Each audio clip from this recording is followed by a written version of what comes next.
దేవుడి పరిశుద్ధ నామానికి మహిమ కలుగును గాక. హల్లెలూయా, హల్లెలూయా. మంచిది.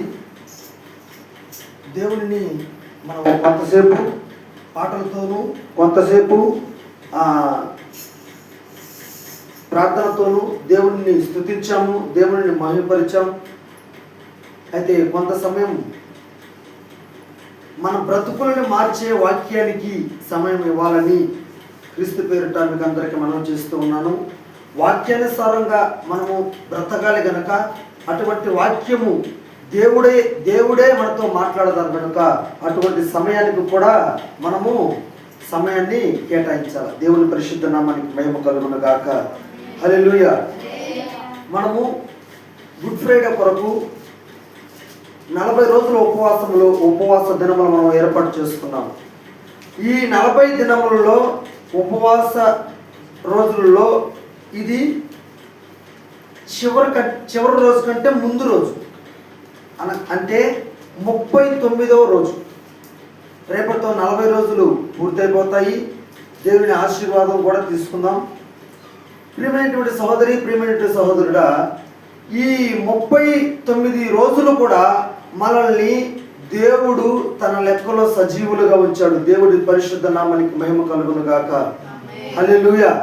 ఈ 40 రోజుల ప్రార్థనలకి 40 రోజులు వచ్చిన వాళ్ళకి బహుమానాలు ఇస్తారని ప్రకటించి మనం కొన్ని రోజులు వచ్చాం, కొన్ని రోజులు రాలేదు. నేనైతే 10 రోజులైనా వచ్చుంటానని ఏమని అనుకుంటున్నాను. నేనైతే లెక్కేసుకోలేదు. 10 రోజులైనా వచ్చుంటాను అని నేను అనుకుంటున్నా. దేవుని పరిశుద్ధ నామానికి మహిమ కలుగును గాక. అయితే ఈ ఈస్టర్ ముందు వచ్చే ఆదివారం, ఈస్టర్ ఆదివారం, ఈ మధ్యలో 7 వారాలు ఉంటాయి.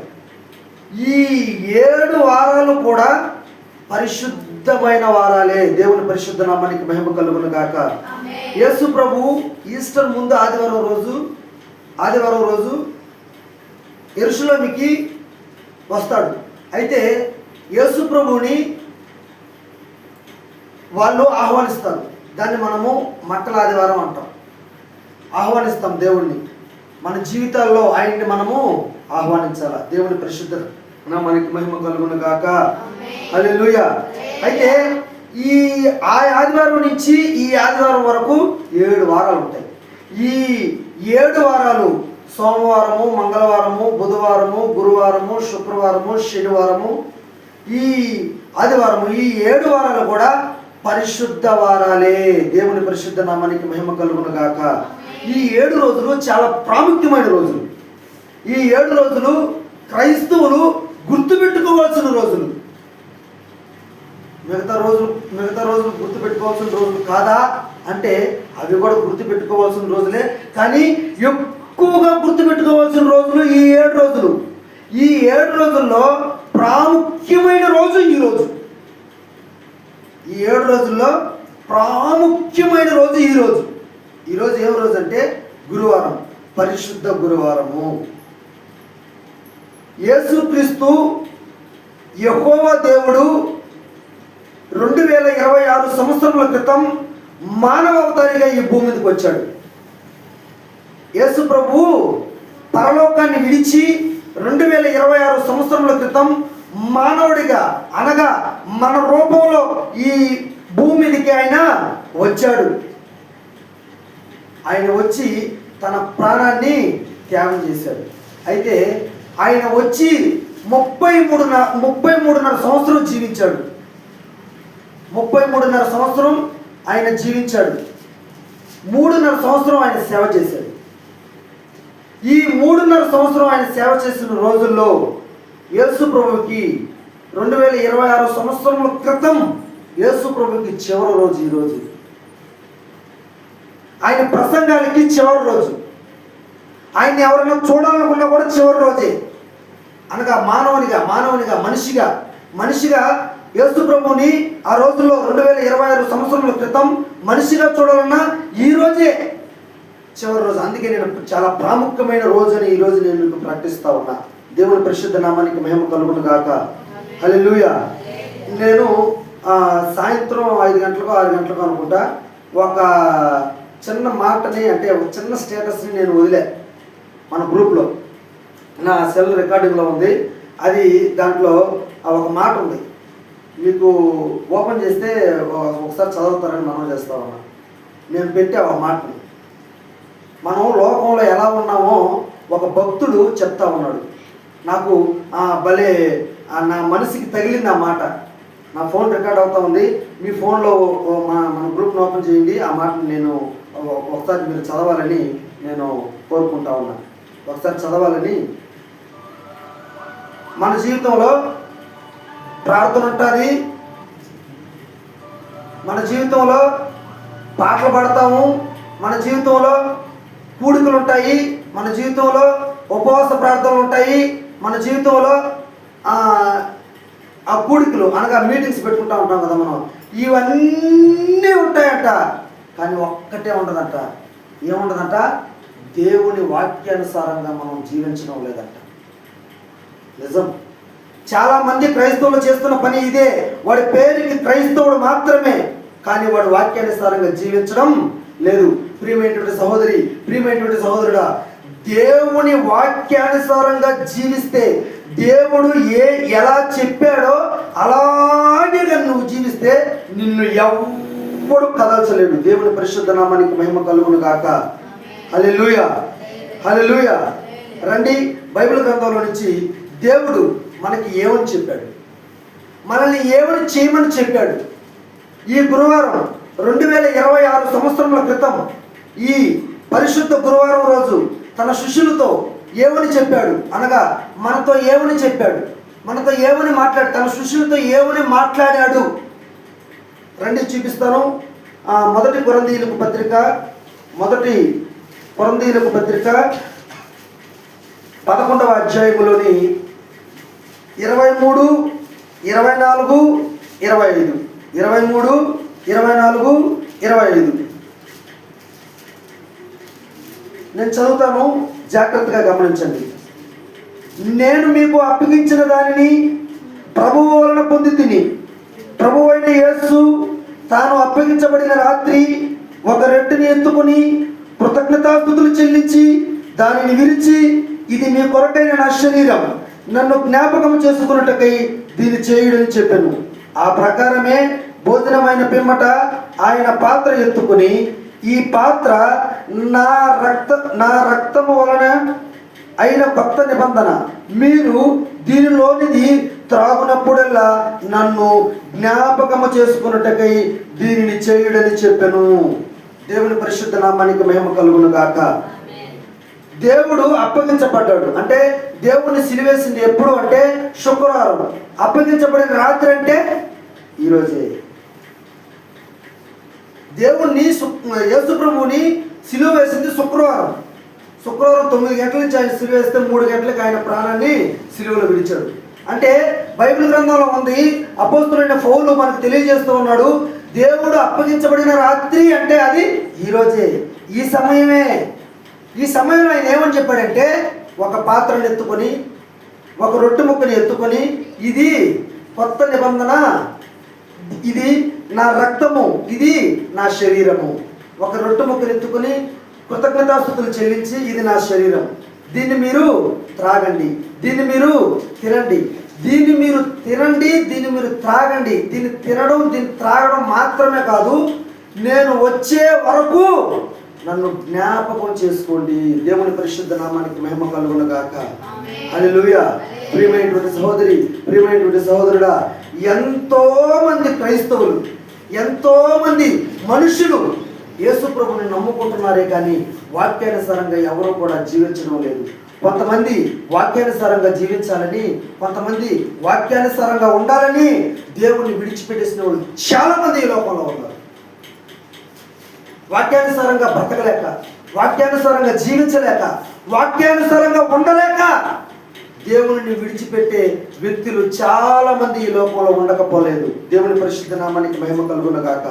అయితే దేవుడు 2026 సంవత్సరాల క్రితం మానవ అవతారిగా ఈ భూమి మీదకి వచ్చి నీకు ఒక మాట ఈరోజు శిష్యుడిగా తెలియజేస్తూ ఉన్నాడు. ఆ శిష్యుడితో చెప్పిన మాట, ఒక రొట్టె ముక్కను తీసుకొని దాన్ని తిను, ఇది దేవుడు పరిశుద్ధమైన శరీరం, దేవుడి పరిశుద్ధమైన రక్తం. దీన్ని తిని దీన్ని నువ్వు త్రాగినప్పుడల్లా నన్ను జ్ఞాపకం చేసుకోండి, నన్ను జ్ఞాపకం చేసుకోండి. ప్రియమైనటువంటి సహోదరి, ప్రియమైనటువంటి సహోదరుడా, ఎవరిని జ్ఞాపకం చేసుకోకపోయినా, నువ్వు చేసుకోకపోయినా, ఈరోజు దేవుడు నిన్ను సూటిగా నీతో మాట్లాడుతూ ఉన్నాడు. నీవు నన్ను జ్ఞాపకం చేసుకో. మన దేవుడు నీతిమంతుడు, యేసు క్రీస్తు నీతిమంతుడు. ఆయన్ని జ్ఞాపకం చేసుకోవాలా, ఆయన్ని జ్ఞాపకం చేసుకోవాలా. అయితే చివరిగా ఒక చిన్న మాట నేను తెలియజేసి నా ప్రసంగాన్ని ముగించేస్తాను. చూడండి, నీతిమంతుడైనటువంటి యేసు క్రీస్తుని, అనగా 2026 సంవత్సరం మానవ అవతారిగా వచ్చినటువంటి నీతిమంతుడు అయిన యేసు క్రీస్తుని నువ్వు జ్ఞాపకం చేసుకుంటే నీకు ఏమొస్తుంది? నీకు ఏం కలగతాది? నీకు ఏంటి ప్రయోజనం? సామెతల గ్రంథం 10వ అధ్యాయం 7వ వచనం. సామెతల గ్రంథం 10వ అధ్యాయం 7వ వచనం. నాతో పాటు అందరూ చదవాలని క్రీస్తు పేరిట మనం చేస్తూ ఉన్నాను. నాతో పాటు అందరూ అందరూ అందరూ అందరూ చదవాలని, గట్టిగా చదవాలని క్రీస్తు పేరిట మనం చేస్తూ ఉన్నాను. యేసు క్రీస్తుని జ్ఞాపకం చేసుకుంటే మన జీవితంలో జరగబోయేటువంటి ఒక గొప్ప మేలు. సామెతలు 10:7 చదవండి. నీతిమంతుని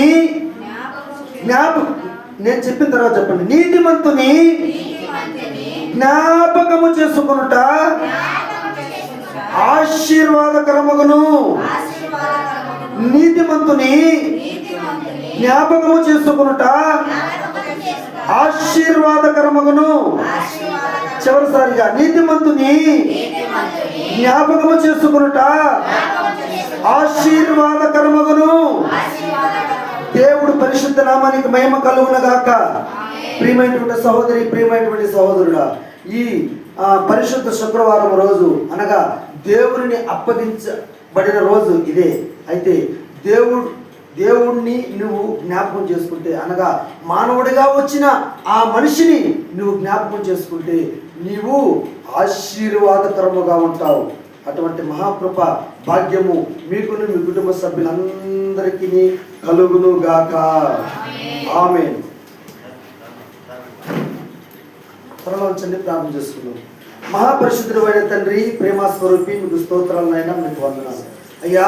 పరిశుద్ధుడు పరిశుద్ధుడు పరిశుద్ధుడు పరిశుద్ధుడు అని వేలాది దూతల సమూహమునందు నిత్యము ఆరాధన చేయబడుతున్న నా తండ్రి, నీకు స్తోత్రం స్తోత్రం స్తోత్రం స్తోత్రం స్తోత్రం అయ్యా.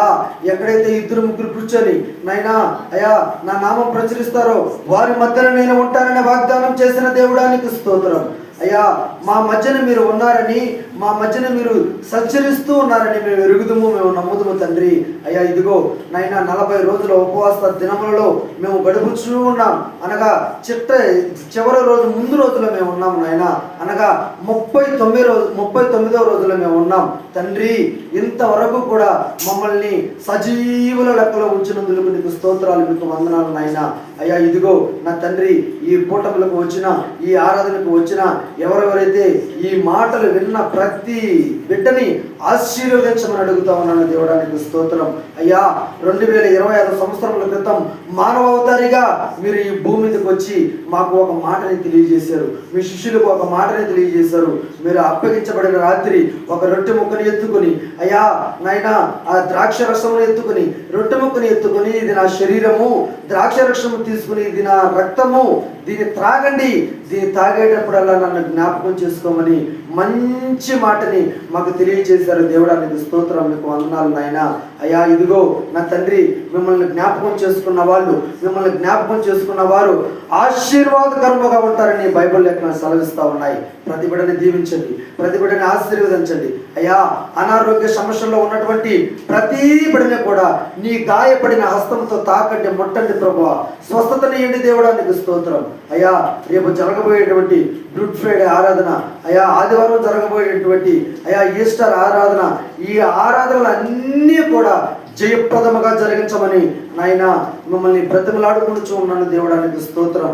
ఈ 40 రోజుల ఉపవాస ప్రార్థనకు వచ్చిన ప్రతి బిడ్డని కూడా, ప్రతి సమస్యని కూడా మీరు తీర్చివేయమని అడుగుతామని స్తోత్రం. అయ్యా నాయన, ఇదిగో వారు ఏమైతే నాయన ఒక పనిని అని అనుకుని ఉంటారో తండ్రి, వారి జీవితాల్లో మీరు నాయన గొప్ప మేలులు, ఆశీర్వాదములు కుమ్మరించాలని అడుగుతా ఉన్నాను. స్తోత్రము నాయన.